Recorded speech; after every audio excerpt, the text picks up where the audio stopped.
Tu veux que je te raconte l'histoire du mineur devenu millionnaire? Ok, mais par contre, moi je raconte mes histoires qu'aux enfants qui se lavent les dents. Donc attrape ta brosse à dents, ton dentifrice, et tu frottes jusqu'à ce que l'histoire soit terminée. 3, 2, 1, 0. Imagine, tu décides de creuser dans ton jardin pour voir s'il n'y aurait pas un fossile par exemple. Et pouf, tu tombes sur un trésor. Des pierres précieuses, des rubis, des diamants, des émeraudes. Ça fait tourner la tête, hein. Parce que comme ce sont des minéraux qui sont utilisés pour faire des bijoux ensuite, ça vaut beaucoup, mais alors beaucoup d'argent. Et si ça vaut beaucoup d'argent, tu te doutes bien que c'est parce que c'est très rare. Bah oui, si on trouvait des diamants dans tous les bacs à sable, on les échangerait contre des sacs de patates par exemple. C'est tellement rare que toi tu aurais aucune chance d'en trouver en creusant le sol. Il faut le faire sur des lieux très précis. Quand on est à peu près sûr de ce qu'on va trouver, c'est ce qu'on appelle des mines. Avant, on avait des mines en France, mais pas pour les pierres précieuses ou pour les chercheurs d'or, pour le charbon. Tu te verrais toi porter un collier avec un bout de charbon? Bah non, bien sûr, le charbon on l'utilisait pas comme ça, mais comme un carburant à brûler pour faire avancer les trains, ou fonctionner les machines, ou encore se chauffer. Mais en Afrique, le sol est très riche, et donc il y a beaucoup de mines pour les pierres précieuses, mais beaucoup de trafic illégal aussi. Tout le monde n'a pas le droit de creuser n'importe comment, tu sais, sinon on vivrait sur un gruyère. Et puis pas en utilisant n'importe quel produit qui pollue la nature, ou de la dynamite pour faire sauter tout ce qui gêne les trafiquants.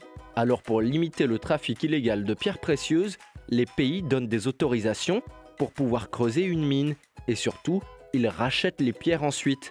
Et c'est comme ça qu'un éleveur de vaches en Tanzanie est devenu millionnaire après avoir découvert 2 énormes pierres précieuses.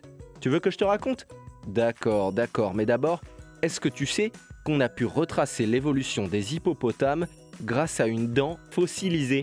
En fait, les hippopotames, ils sont apparus il y a 7 millions d'années en Afrique et on ne savait pas vraiment comment. Presque comme par magie. Et finalement, les scientifiques ont découvert en Éthiopie une dent fossilisée qui datait de 8 millions d'années et qui appartient en fait à une nouvelle espèce. Mais ce que vous avez en commun avec les hippopotames, c'est qu'il faut bien vous brosser les dents. Alors frotte. Bon, je reviens à mon histoire de pierres précieuses.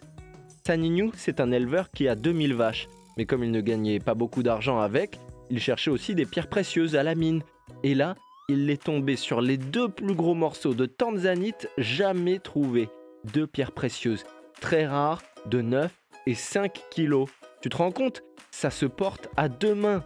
Et pour éviter qu'il ne les revende à la sauvette, la Tanzanie lui a acheté ces pierres pour 3 millions de dollars. Avec l'argent, il a promis de construire une école pour que les enfants pauvres de son village puissent étudier. Trop chouette, hein? Bon, montre-moi un peu tes dents. Fais A, fais I. C'est pas mal ça, bien blanche comme il faut. Tant pis pour vous les caries. Allez maintenant, au lit. Je vais pas aller me coucher. Retrouvez les épisodes des Dents et Dodo sur le site et l'application BFM TV et sur toutes les plateformes de streaming. Si cet épisode vous a plu, n'hésitez pas à lui donner une note, à vous abonner à la playlist et surtout à en parler autour de vous. C'est un podcast BFM TV.